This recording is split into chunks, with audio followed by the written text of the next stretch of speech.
আমার বিশ্ববাসী ভাই বোনেরা, আজকের আলোচনা হবে মেয়েদের সম্পর্কে। আমার মা বোনেরা খুব মনোযোগ দিয়ে শুনবেন। আউযু বিল্লাহি মিনাশ শাইতানির রাজিম।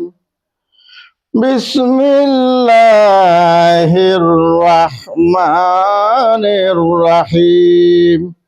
বিতাড়িত মরদুদ শয়তান থেকে আল্লাহর কাছে পানা চাই এবং শুরু করলাম সেই মহা আল্লাহর নামে, যিনি রহমান এবং রহিম। আমার মা বোনেরা মন দিয়ে শুনবেন।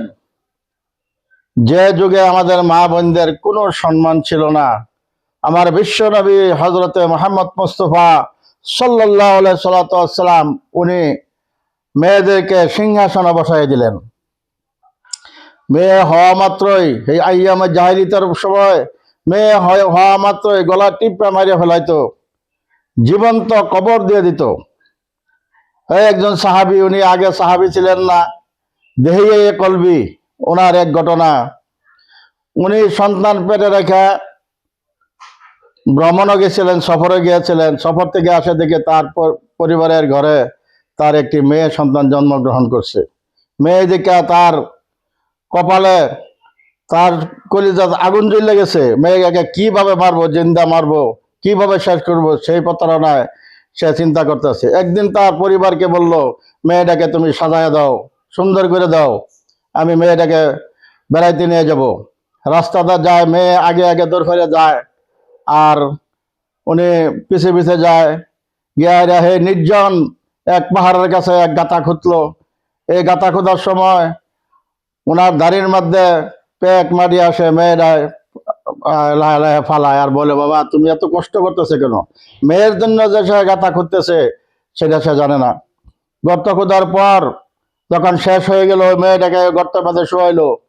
শোয়ানোর পরে মেয়েটা বলতেছে, বাবা, চিৎকার করে বলতেছে, বাবা তুমি আমার মাইরো না, আমাকে বাঁচতে দাও, আমি নিজে কর্ম করে খাবো, ভিক্ষা করে খাবো, তোমাকে কোনো লাঞ্ছনা বেজ্জতি করবো না।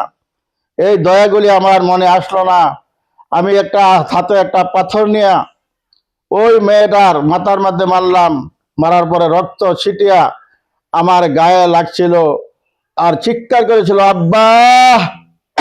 সেই শিক্ষাটা যেন এখনো আমার কানে বাজে। এই বিষয় নিয়ে আল্লাহর নবী হুজুরে পাক সাল্লাল্লাহু আলাইহি সাল্লামকে বললেন, হুজুর আমার গুনাহ কি মাফ হয়েছে? তওবা করছি, মাফ হয়েছে? হুজুরে বললেন, হ্যাঁ, তুমি তওবা করো, তোমার গুনাহ মাফ হয়ে গেছে। তখন বললেন যে হুজুর আমি এক মস্ত গুনাহ করেছি। তখন এই ঘটনাটা বললেন।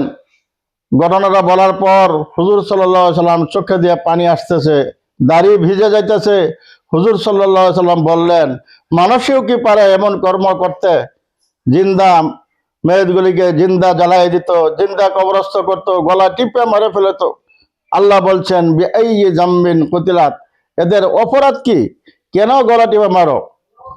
সেই যুগে আল্লাহ নবী হুজুরে পাক সাল্লাল্লাহু আলাইহি সাল্লাম এই মেয়েদিওকে এত সম্মান দান করছেন, যে সম্মান আল্লাহ নবী বলছেন, আমি মেয়েদের বাপ, মেয়েদেরকে কেউ গালি দিও না।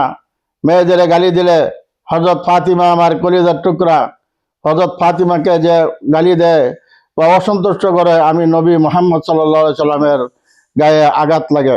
হুজুর সাল্লাল্লাহু আলাইহি সাল্লাম মেয়েদেরকে এত ভালোবাসতেন। আমার মা বোনেরা গুরুত্ব দিয়ে শুনবেন। পরবর্তী অংশ আবার আপনাদের কথাই আসবে।